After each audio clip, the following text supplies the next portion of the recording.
أولئك عليهم صلوات من ربهم ورحمة وأولئك هم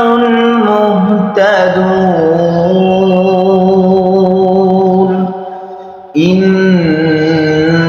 الصفا والمروة من شعائر الله